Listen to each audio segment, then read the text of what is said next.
And without any further ado, I want to wish him a warm welcome from the Remember When group in Queens, Tommy B.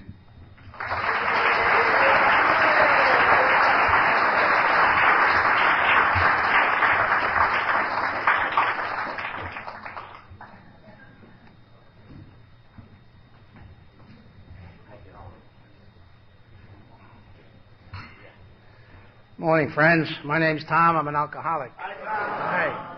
It's good to be sober, and it's good to be here. As I look around the meeting, there's a lot of faces that I see that I haven't seen in a while, and it's great, and it goes with sobriety. When I was drinking, I didn't particularly know who I was drinking with last night, I know who I started out with, but I usually wound up in some heap, in a corner or on the beach or somewhere, flop out, anywhere, with a pocket full of silver, always a pocket full of silver. Started out with the greens, but I can never understand that. Say, wow, I started out with 200, I wind up with about $9 in silver. And then I'd seek out the people, and they'd tell me, man, you had a good time, Tom. I said, oh, thank God. But knowing a little bit about the disease of alcoholism, the reality of that night, I think was I probably went for about $11, and I was rolled for about 180 or something, That's how much I knew. Because I was a fall-down drunk, very sloppy drunk, I was always coming up with stuff, You'd pick me up and throw me in a corner somewhere. A very sloppy drunk.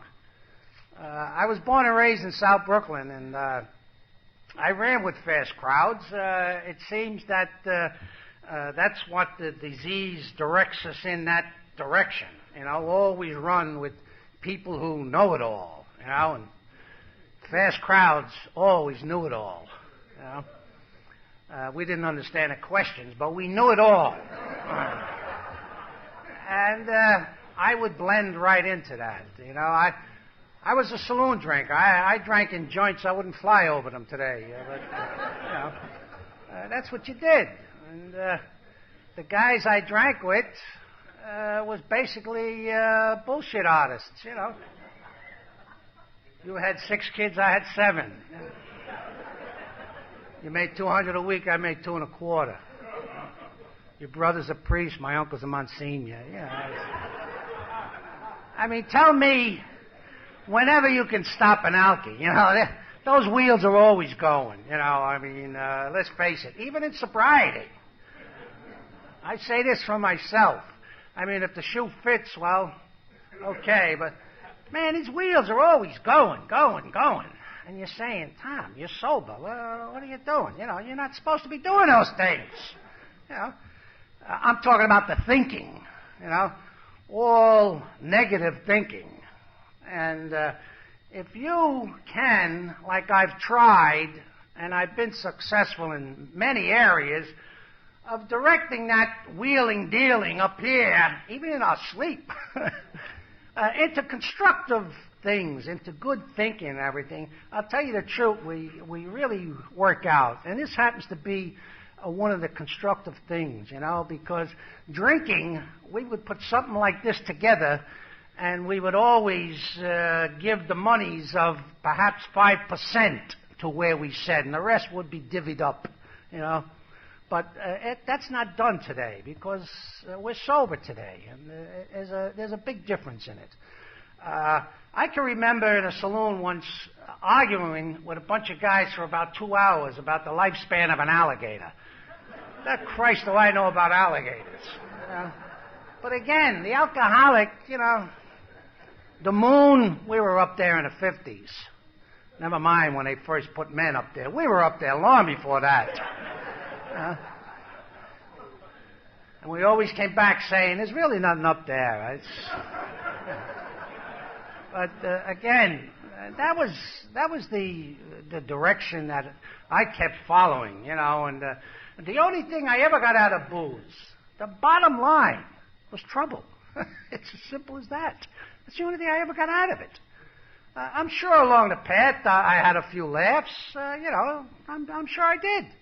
But any time I got jammed up, whenever I was in trouble, and I was not ossified drunk either, but there was alcohol in me whenever I got jammed up. So looking back at that today, I can relate a lot of my trouble to alcohol.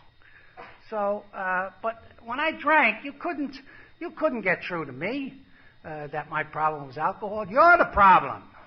You're the problem. I care who you are. If you would only leave me alone, and let me take care of my own lifestyle, and let me buy that island, and raise pineapples that I want to do, I mean, things would be different. And believing in those dreams, you can see how sick Tom was. I don't think there's anything wrong with fantasies. But Christ, when you move in, you're in a lot of trouble, pal. You are. And that was my thinking. That was my way of life. That's the direction that I took. And I was always, looking back at it today, I can look at it and say, Tom, you were very immature. And I was. But, you can't convince yourself into that. You can't even talk along those lines to an alcoholic that you're immature, you don't accept reality. It's, what, are you kidding me? Look at me. Look what I've done. Look what I've done all my life. I've done this, and I preserved this, and I gave you this. You gave, oh God, you gave. Did you give? And I'm again talking about myself. The only thing that I ever really done as far as my family was concerned was I was a good provider. And the reason that I was a good provider was because I didn't want you to turn around and say, you're in the saloons drinking and your kids are running around with holes in their shoes. That is why I was a provider. Not because I loved my children, or my wife for that matter, for a number of reasons. I didn't know what love meant. It's as simple as that. It's as simple as that. Again, I was the one that decided what love was. And when I'm drinking, I always came first. It made no difference. And it's sad, but it's true. Where alcohol led me many times to a number of places that jails. I've been in and out of psycho wards, flight decks. I'm not an aviator, but I made the flight deck many times. I went before a Judge Solomon, his name, I'll never forget him. And he knew me, Tom, hey, how you doing? Come in, sit down. And here I am the night before in the jail, and I'm praying that he has a good night with Miss Solomon, because he might come in with a smile or something, And my pattern was, if I walked out or beat whatever I was up there against, you walk out with that arrogant swagger and look on your face, I told you they could never hold me, like I was a Dillinger or something. You probably was locked up for exposing yourself in the street, going to the bathroom or something, And, but anyway, this judge says, Tom, which way you want to go? You want to go upstate? You want to go into the service? And this was an era that everybody went into the service. And I was no different. Being an alcoholic, I'd always take the easy way out. I said, yeah, I'll go into service, of course, no big deal. So he says, all right, then, you're going in. And I did. I went in on a Friday into the Army. I left 39 Whitehall Street, and I came back Sunday. I didn't like the Army. I couldn't understand it. Yeah. I mean, it wasn't like John Wayne predicted it to be, They sent me over here to Fort Dix. They gave me a raincoat and a helmet liner. This was Friday evening. And here it is Saturday, and I'm still wearing this here liner and this helmet. I said, what the hell's going on here? I says, I don't need this. This ain't for me. So I went home. I went back to Brooklyn. And my brother says, Tom, what are you doing? I said, that stinks. I said, that's a lot of BS. I said, I'll keep my nose clean, and I won't get into trouble, and don't worry about it. He says, you can't do that. I said, why not? I said, they don't even know I'm gone. You know how many guys were there? I said, again, you know, very smart, sharp kid. So they got me drunk, which wasn't that hard. Most people in this room probably spilt more booze than I drank. And I wound up back in Fort Dix Sunday night. And they just pulled up to the gate and they dumped me out. And Monday morning I was before a provost marshal. And he says to me, you're AWOL. I said, what do you mean AWOL? AWOL what? What AWOL? He says, you were absent without leave. I said, I don't even know what happened. I says, I must have had a stroke or passed out. You know, the old BS. So they got out the files, and they said, you know, you seem to be a lucky guy. I said, why? I won something? I mean, lucky what? He says, you were never sworn in. I says, I was never sworn in, which I wasn't. I didn't know. So he says, you're fortunate. He says, I can't court-martial you. He says, but raise your right hand. So myself and him and some sergeant, or there was two of them with MPs on their arms or something. I was the only one with my hand up. You know? And he said, if this happens again, he says, we can court-martial you. We could throw you in a brig. You know? I said, all right. So I went back to the company or wherever it was. And I started my life in the service. And I'll tell you the truth. I could never understand the service.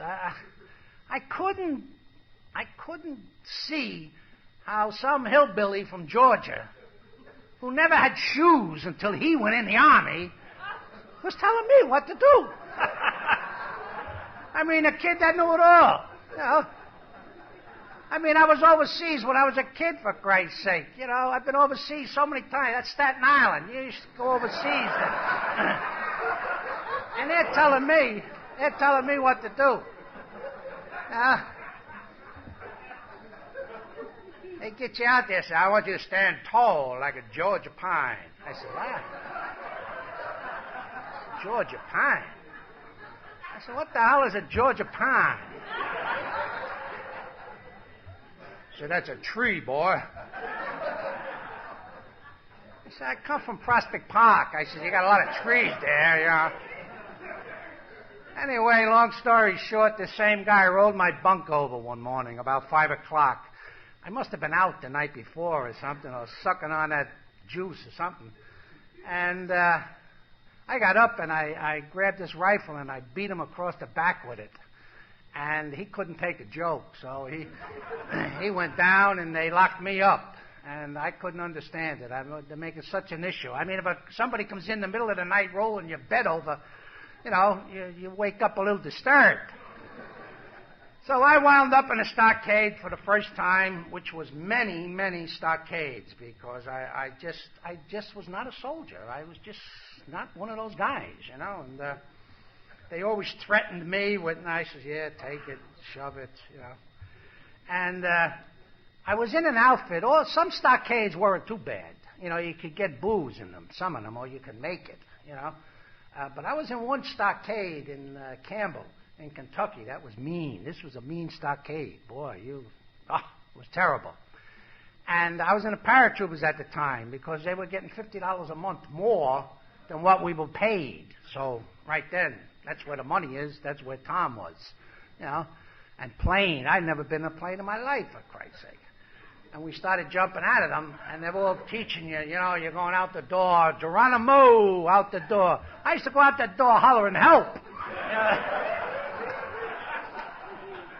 But again, being a young kid, you know, you can't back out. You know, you got that macho stuff and that ego, you know, and, you know, after you hit the ground. Man, that was great. I like to go up again, you know, and usually while you're in the plane, it's, oh, Jesus, you know. There's 3 ways to jump, in my opinion, you know. there's the silent guy, you know. He just sits there, and his lips are moving. Dear. And most of that is, dear God, I hope it opens, you know. And then there's the other guy that never shuts up. You know. And then there's the third guy, like Tom, with the canteen, very thirsty. Drink a lot of water. If it was water, I would have got sick. But I'll tell you the truth, there were so many guys, and we came from all walks of life. And most of us were just kids, you know, and the training and everything else was something. But this stockade that I'm talking about, I was in it, and the Korean War started. And they asked for volunteers. And there was about, out of 107 of us, 105 of us said, over here. Yeah, I'll go. Whoa, anything to get out of this joint. You know? And this one guy says to me, Tom, where's Korea? I said, the hell, I think it's in Vermont someplace. What the Christ do I know? Who ever heard of Korea in 1950? I know I never did. You know? So, that's what I wound up, and I wound up in Korea, and basically all I can say about Korea really is thank God we had a strong Navy, because I was in the Army. You know? I know it was cold in the winter, and it was hot in the summer, you know, and I was the type of guy that, you know, I just followed the crowd, you know, and whatever I could drink, I would, you know. I remember selling water buffaloes to the Turks for their wine. You know, I'd get 2 cases, and I'd go get a water. I used to call it cattle, but the guy said, no, it's a water buffalo. I said, what the hell's the difference? I says, you kill it and you eat it. Well, go ahead, take me those 2 cases, and it's yours. You know, always hustling. You know, used to sell the 2.5-ton trucks to the Brits and the Canadians, you know, and I'd sell it to them. And the truth is, everybody had sidearms of 45s, and that was a big selling item, 45s, you know. And I used to get them by the cases, because I used to get the sergeant looped, you know. I'd introduce him to Korean Susie, or whatever her name was, and I'd take care of the bills and everything, and then I'd empty out that goddamn whole place, you know, supplies. And then we'd sell them, you know, to all these here guys that wanted these sidearms, you know, and drunk. My God, we used to drink. And so there's a lot of it I just don't remember. But I do remember coming back, you know. I came back to the States, and I picked up basically where I left off, and that was picking up trouble, where I left it off. And I just went on, and trouble seemed to follow me, and I got married, and I started to raise a family, and the drinking got just as bad, and I went to work for as a runner. And I used to run numbers, and I'll tell you something. For the family I worked for, it was terrible, because when you go into blackouts, when you're carrying other people's money, you're in a lot of trouble. And I did. I was in a lot of trouble because I used to pass out, and I was very fortunate to get laid off instead of laid out, you know. And I knew a few people that saved my bacon, and I had to get out of that business. And like everything else, I never, ever had trouble with money until I got sober. Never had trouble with money. It was always there. If it wasn't, I got it, you know, as simple as that. And I was not a violent type guy. I was not a... There was always, can't get into it, but there was a lot of things. And life went on. And again, the saloons, the association with people and troubles. And to give you an idea of a party is Friday night, you know, you get all dappered up, you know, you get the old confirmation suit out, and white shirt and tie, you know, get all spruced up, you know. And you get the old, oh man, you get all dappered up. The hair has to be right, and a crease in your pants, you know, and everything is right, you know. And you're all set. You got a pocket full of bread, and you're just going right on. You just go boogieing down, right down to the nearest watering hole. You know, you just shake on down. and you pick up a drink. Tom wouldn't leave the house unless every hair on his head was perfect. And what would happen in most cases with Tom is I would wake up 2 or 3 days later in Prospect Park full of bird shit. With torn clothes, dry blood, scratches or bumps or cuts. And this would never faze me.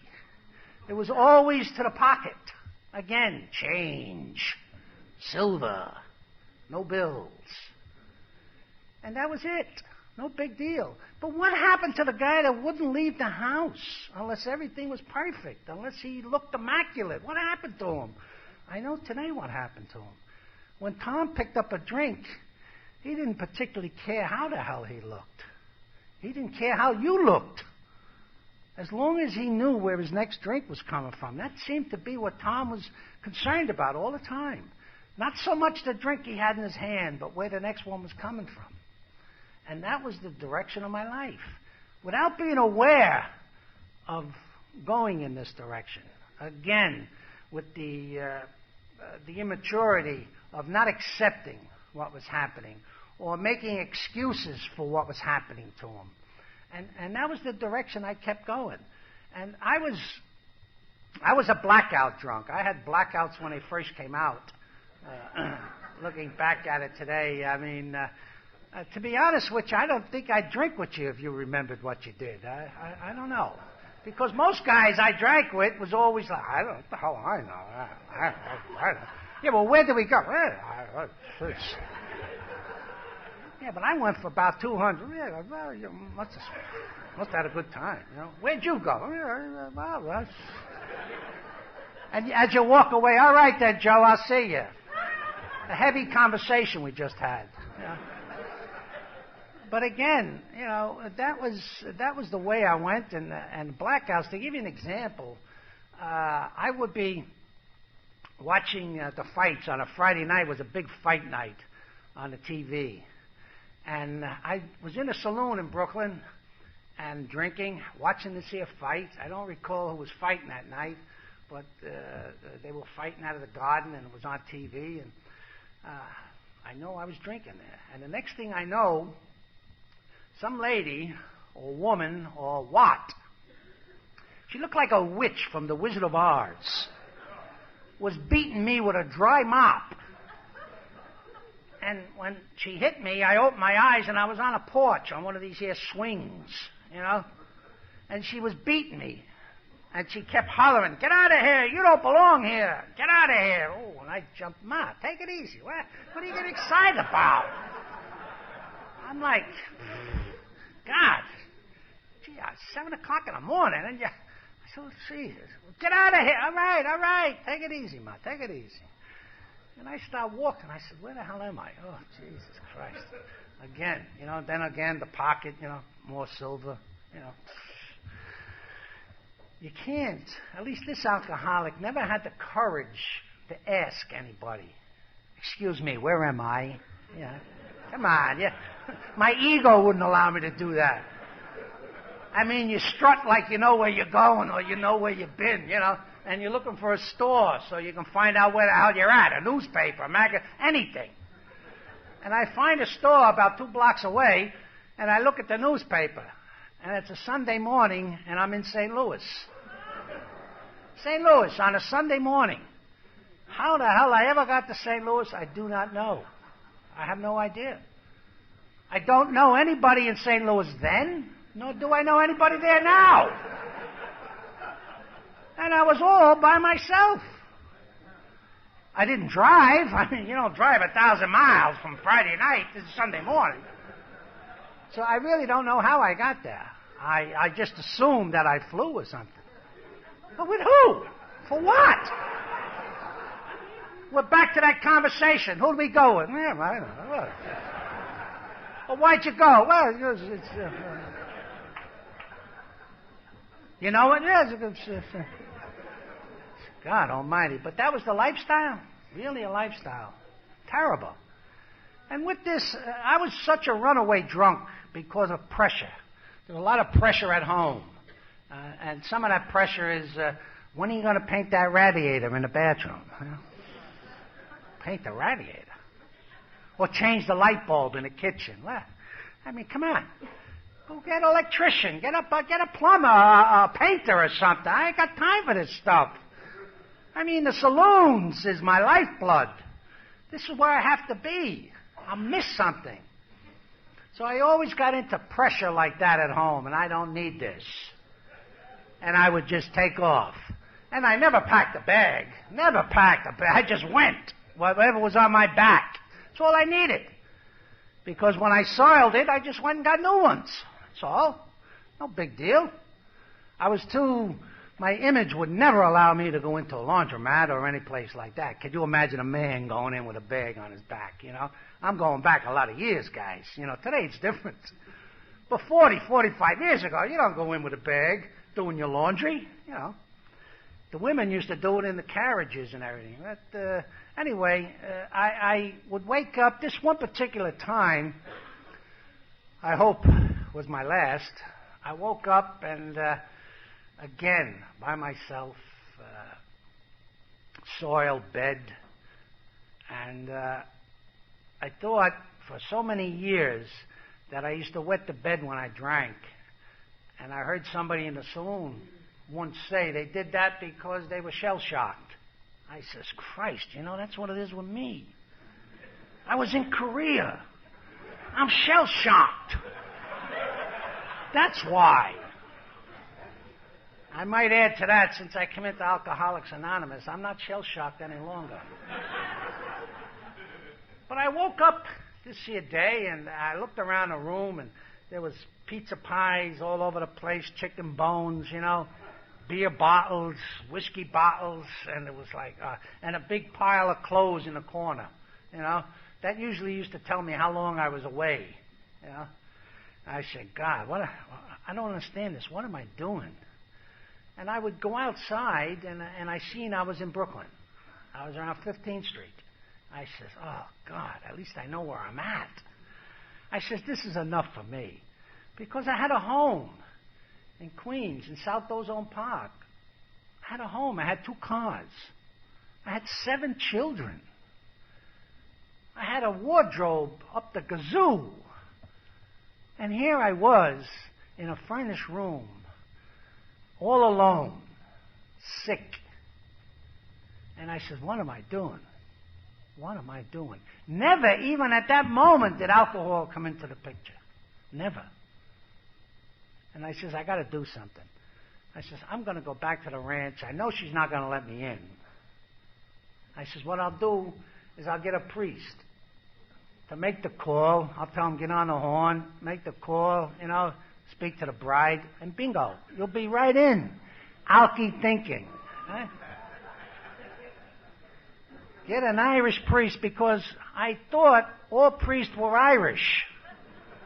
That was the only ones that I used to go to the track with and drink, were Irish priests. And I still go to the track, and I still see a lot of Irish priests at the track. So I took a cab, and I came back to Queens. And I went to this here place where they live. I knocked on the door. A lady opened the door. I said, I want to see an Irish priest. She says, wow. I says, what's the matter? You know, an Irish priest. She says, you know, we do have one. I said, wow, really? You do? I thought she was charming me or something, you know. So she invited me in. She says, sit down here. And about 2 minutes later, this guy comes in. He's a priest. And he introduced himself. His name was Kelly. And, hello, how are you? Bump, bump. And we talked to him for about 2 minutes. And I told him about the bride. You know, you got to make the call. And, you know, maybe you get back me in a ranch. I'm a good Catholic man, you know, 7 children. And, you know. He says, Tom, you remind me of my brother. I says, I do. I said, well, you know, remind you of your brother. He says, yeah, my brother's an alcoholic. Oh, that frightened me. I says, really? I says, well. He says, I'll tell you what. He says, I'll make the call. He says, I make no promises, but you got to promise me something. I says, yeah, how much? Well, what do you need? You know, the donation? He says, no, it's not a donation. You got to promise me you'll go to AA. I says, AA, me? go to AA. He says, yeah. I says, yeah, all right, go ahead, make the call, AA. He could have said BB, CC. Who gives a shit? Alky, thinking, you know, I would have said anything to get him to do what I wanted him to do. He gets on the horn, he makes the call, and I go back to the ranch. So I'm in the ranch about 2 hours when a knock comes on the door. I said, who the hell is that? I open the door, and there's a guy there with a suit, white hair, tie. I thought he was a doctor. I said, yeah, can I help you? He says, I'm from AA. Oh, what? AA. I pull him in, and I look to see if there's a van out there or something. AA. Jeez, I close the door. I says, what? He says, you told Father so-and-so you... I said, yeah, but I said, that was bullshit. I said, I was joking with her. I said, I wasn't serious. Well, he says, that's what he told your wife. Shh, take it easy, take it easy. You know? Then all the kids are in the kitchen. Get in there, get in the kitchen. You don't want anybody to hear this conversation. And this guy's got a deep voice. Yeah, you know, so I come to pick you up and take you to a meeting. Oh, I said, sir, and the kids, you're going to a meeting? Hey, get in there. So I figured the only way to get out of this is to get out of here with this guy, you know. I said, all right, let me, I'll be right with you. Boom, out I go. And we go over to his car, and I start looking over the car, see if there's any banners or anything on that car, you know. And he takes me to a meeting, and I come into a room a little smaller than this, you know, and he introduces me to everybody, you know, and everybody pumps your hand. Hello, how are you? Hello, how are you? Yeah. Welcome. Oh, how are you? Sit up front. You'll hear good in the front. I said, nothing wrong. Okay, go ahead. I'll sit up front, you know.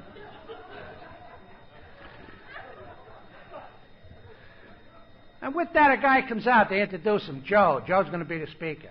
Joe comes out. Man, this guy was a monster. Man, he was about 6'3". He went about 260 pounds. Big, you know. And Joe gets up here, and he starts talking. And he's telling a story of how he beats the shit out of his wife 7 days a week. Boom, boom. The man was violent. He was mean to his children. I said, holy Christ. I'm looking around the room. I said, geez, I'm glad you just have a place to come. You know,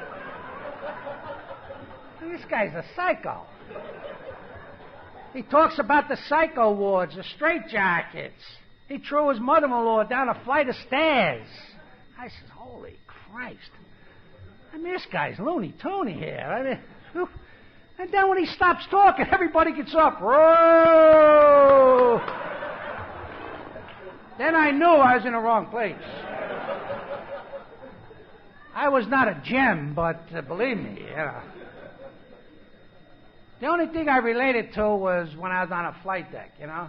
I used to play gin rummy with Caesar, Napoleon, you know. I played with all of them there. Yeah. And if you got a problem with alcohol, you usually come down after the second or third day, like I used to. And I say, Caesar. I said, this guy don't look like Caesar. What the Christ am I calling him Caesar for? Well, and I remember one time in a flight deck, you used to get out every Wednesday if you behaved yourself. They used to have the hack. He used to walk around with a clothesline for a belt. This guy was making about $39 a week. And he used to say, sir, could I have a match, please? Could I get a match? Because you had no matches. So you had to sir him. $39 a week the guy made. And here he had me by the horns. But every Wednesday you could get out.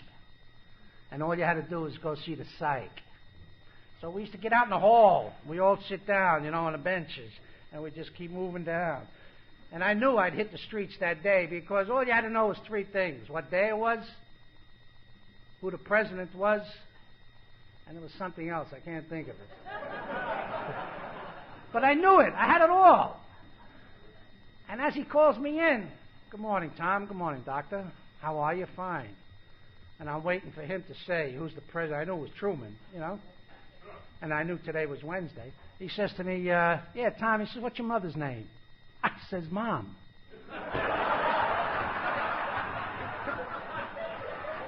he sends me back. And that pissed me. The alcoholic thinking. Don't we all call our mothers Mom? To me, that was her name. You know. Now, if he said, what's her maiden name, I would have gave a little thought to it. But he just says, what's your mother's name? He says, Mom. Anyway, I didn't get out that week anyway.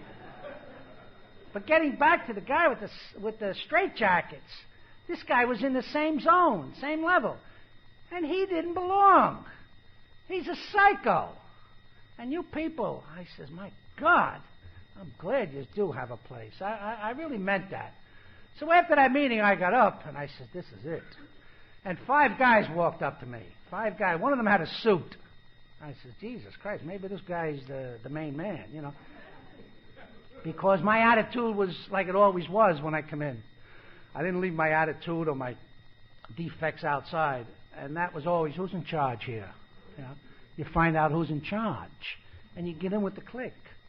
So with these 5 guys coming up, they says, you got a sponsor? I says, who, me? A sponsor? I said, I made my confirmation. I was about 13 years old. They says, no, not that. A sponsor here. I said, no, I ain't no sponsor. Why, I need one. They says, you need one. I said, yeah, all right. They went over to a table. They took out a deck of cards, these 5 guys. And they cut the cards. And 3 of them come back, and they says, where are your sponsors?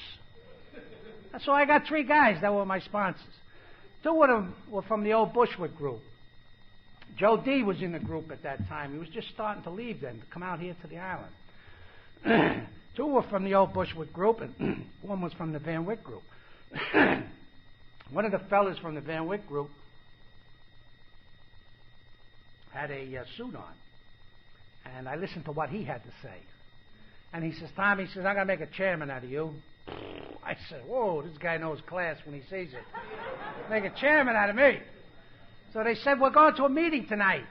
We're going to pick you up at 8 o'clock. I said, tonight? We're at a meeting now.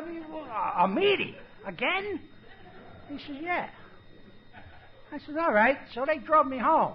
They're going to pick me up at 8 o'clock. The alky's scheming already. 6 o'clock, I'm buggying out. I'm going to be an emergency call for work, something, you know, the old BS. So about 5 to 6, a knock comes on the door. I open the door and it's them. I says, you told me 8 o'clock. They said, we lied. I says, you lied? I says, yeah, did you ever lie? I says, hey, let's not get into personalities. So again, the coat goes on, and to the meeting I go. I go down to the old Bushwick group in Brooklyn. This Tom, he takes me downstairs. He says, yeah. He says, these chairs over here, Tom. He says, you open them up in a row of 12 and go all the way down until you run out of chairs. Oh! I said, whoa, whoa. Wait a minute. I said, you told me I was a chairman. He says, yeah, it's a chance. Oh, I said, bullshit. I said, what about the guy that gets up here? Oh, he says, he's the open chairman. He's the open chairman and I'm the chairman. He says, yeah. That made sense to me. All right, so I started opening the chairs in a row of 12 till I ran out of chairs. But what do you think these guys were doing while I was opening up the chairs? They were right alongside of me, opening the chairs with me. That was the way I got started in Alcoholics Anonymous, by people walking the walk with me. Nobody told me what to do. Nobody suggested to me what to do. What they weren't doing themselves. Anytime they wanted you to do something, all you have to do is to move that table from here to there, is for the guy that's saying it pick up one end. And the other guy that you ask will never turn you down. Why? Because you're on this end. You're doing it too. And that was one of my introductions into AA. And the women were right alongside of us. If I was watering down the coffee, they were watering down the milk. That's what we were doing, you know. And I'll tell you the truth, that's what made me, or started me in AA. I turned around, that meeting that I attended was in March of 1963. And from that meeting to this meeting, I haven't had a drink. And I'll tell you, in 33 years, this has been a program that has done amazing things for me. You've all heard my character, my defects, and everything that I did before I came through those doors. And when I came through those doors, I didn't leave it outside. But you accepted me for the way I was. And you told me the way I could be if I followed directions of AA. And it's still, the ball was in my court. And by watching you, that's what kept me sober for a long time, was what we see here today. The power of the people is what kept Tom sober. I didn't believe in the program. I didn't believe in the steps. I didn't believe in my sponsors. I didn't believe in the group. I didn't believe in anything. Why? Because there was no trust in me. I didn't know how to trust. It was as simple as that. Not that I'm a bad guy. It's just that I didn't know how to do it. And you taught me how to do it by your example. And to me, that is power. And by following that power, and by shaking my head when I was supposed to, you know, hey, my name is Tom, I'm an alcoholic, it's good to be here. You know, I didn't believe that. I had a little inkling of that. Well, you know, I'm allergic to alcohol because I didn't like the word alcoholic. It made me think of a guy on a corner with a cup, you know. That was my definition of alcoholics. Today I know differently. But I use these here tools that is laid out in front for me. And I walk the walk with you, and you did with me. And for me, that's what saved my bacon. I'm not going to stand here and tell you that mentally and spiritually I haven't been drunk in 33 years. Of course I have. I've been mentally drunk on a number of occasions. It's getting less and less. Now, can anybody chase a guy on a highway that cuts you off doing 110 miles an hour? That would be me. After speaking that same night for a half hour about gratitude, love, togetherness, unity. I'll keep thinking. I don't do that. I can't remember the last time I've done it. But that was my pattern. And you taught me to change things.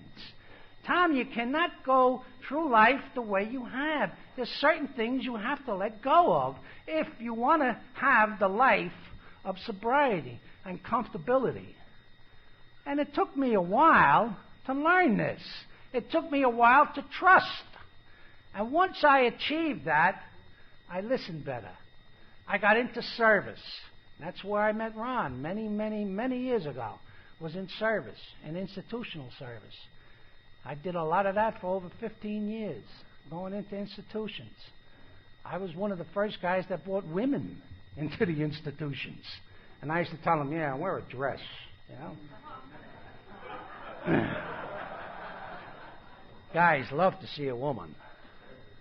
I don't care where you're at, but, you know. Yeah, but I don't have 90 days. You're not even going to speak. Don't worry about it. Bring the newspaper and a couple of packs of Pall Mall, and you'll always do good. And that's the truth. Because some institutions, that's all you do is spitballs. Planes are being thrown. Fights, arguments. Bring a woman in. Man, you don't even hear a pin drop. You do see a lot of things drop. I think you see a lot down when you get down low. But that's okay, too. Nothing wrong with that. There's no action done. You know. But at least they paid more attention, and I felt a hell of a lot better. You know. So, again, you know, there's so many things that can be done. It may not be the proper whatever, but it's done. And so many people need all of us out there, believe me. anybody sitting in the seats today think for one moment that somebody doesn't understand what I'm going through, or you haven't been where I've been, that's a lot of BS, friends. We've all been there. We've all been there. I'll give you one example of emotions, tragedies, financial disasters. We all have it. One of my daughters has a problem with alcohol. She just got out of the can last October. A year ago last October. And she's still clean. She's in Detroit. 10 years ago, she passed out in a chair with a cigarette. And the house burnt down. And my granddaughter, 18 months old, was burnt to death. Thank God my other granddaughter, 7 years old, was in school. Now, with something like that, an emotion like that, a tragedy like that, a fellow like me has to deal with that. Don't you think for one moment I would have loved to reach out for a drink? Let me tell you something. The thought never came to my mind. I had a few words with him. That's okay. I'm talking about mental and spiritual slips. Yeah, that's okay. A couple of weeks later, I went back and I apologized to him. But that was the zone I was in at that moment. And that was my feelings at that moment. I didn't know if I was going to kick the shit out of my daughter or put my arms around her. I didn't know. And you people walked the walk with me while I went through that. And nobody told me what I should do. But you did walk with me. Even in my ranting and screaming, nobody put me down. One fella come up to me and he said to me, Tom, if a drink would bring your granddaughter back, I'd go out with you right now. And I know he would. And I know perhaps I would have too. But we all know that that's not so. So don't think for one minute that so-called old-timers or whatever you want to name anybody doesn't understand or go through these feelings. We do. We bleed just like you do. And what do? We go to meetings. We share our experiences. We do the best we can. And that's what happens. So in this here program, friends, there's a lot of things that go down that sometimes we're not aware of. But all we have to do is open up our ears and listen to what's being said. It's quite a life. I've turned over my life many, many times since I've been sober. I've done many, many things since I've been sober. But always, no matter where I am, I keep my hand in AA. Always. I was at the Bill W. dinner just a couple of weeks ago. 2,000 people. 2,000. Could you imagine that? On a Saturday night, put 2,000 alkies in one room, and they all dress beautiful, and they all dance, and it was a marvelous night. And the proceeds were to support our intergroup in New York. That's where the proceeds go.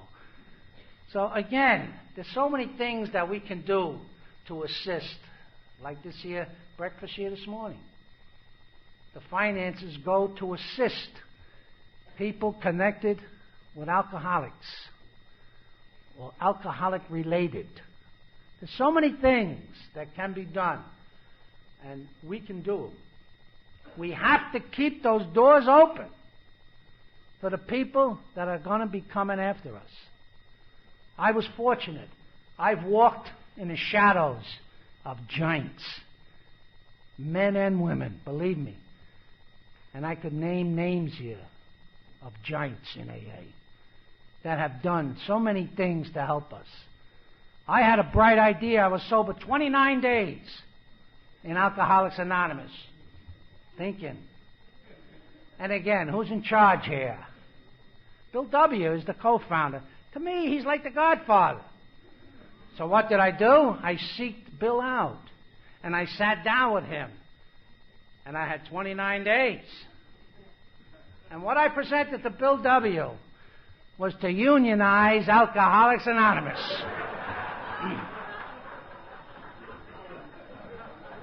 And that's what he did. He chuckled. And that pissed me. Because what I put in front of this man was a gold mine. I even said, you remain the president, I'll be the business manager. He asked me if I had a sponsor. That made me worse. And I left that meeting feeling really bad. And yet, I bumped into him again a couple of years later. And I said to my sponsor, Jesus Christ, that guy's changed. Because I heard him speak, and he made sense to me that day, 2 years later. And he didn't change, you know it as well as I do. I changed. And that's what has to happen for newcomers, old time, whatever you call it. You have to change. Otherwise, forget it. You know, you're going to go back and do the same thing. And alkies don't die. Oh, die. It's a lot of BS. Die. We suffer. Oh, God, do we suffer. And if we're lucky, we'll die. Alone. Usually you have a convulsion. I've had 2 of them die on me, right in my arms, of convulsions. Believe me. I put a fella into Freeport one night because I told the nurse I was a priest. She says, you're a priest? I says, yeah. She says, what's your address? I gave her my home address. She says, isn't that St. So-and-so's? I says, yes, it is. She says, my daughter was married there 6 years ago. I says, I remember you. She says, you weren't a priest. I said, I know that. She says, well, do this in the morning. Because he was getting belligerent. That's why I told her I was a priest. My wife was with me, and she got so red, she got embarrassed. I says, I would have told him you were a nun if we would get the guy in. And as we were walking him down to the room, the nurse had one arm, I had the other arm, then I started sending it home. I says, you know, if you want me, I'll come say Mass here some Sunday. And she says, no, Father, this is not a Catholic hospital. I says, well, thank you very much and have a good day. But the guy was in. He committed suicide about 2 years later, but that's a different story. That's a different story. And the nurse that walked me down the aisle that night committed suicide herself. Mary Kay. She was the nurse that night. I didn't know her at the time. What a life. What an experience going through this life. But I'll tell you something, I'll trade it any day. Any day.